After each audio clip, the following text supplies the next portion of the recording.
ఈ కల్తీ వ్యవహారంలో హైదరాబాద్ టాప్ పొజిషన్లో ఉంది. ఈ కల్తీపై ఎన్నో అవగాహన కథనాల్ని టీవీ9 నిత్యం ప్రసారం చేస్తూనే ఉంది. ఇప్పుడే అల్లం వెల్లుల్లి పేస్ట్ వ్యవహారం జగద్గిరిగుట్ట పోలీస్ స్టేషన్ పరిధిలో ఉన్న చంద్రగిరి కాలనీలో బయటపడింది.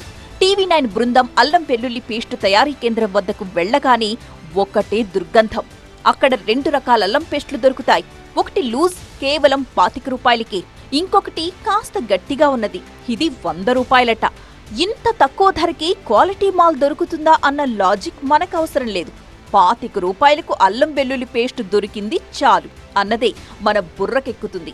కాస్త లాజిక్తో ఆలోచించి చూడండి. బయట అల్లం వెల్లుల్లి కిలో 400 రూపాయలు, కానీ ఇక్కడ అరకిలో పేస్ట్ 25 రూపాయలే. ఇక్కడే అర్థమవుతోంది కదా. పేస్ట్ని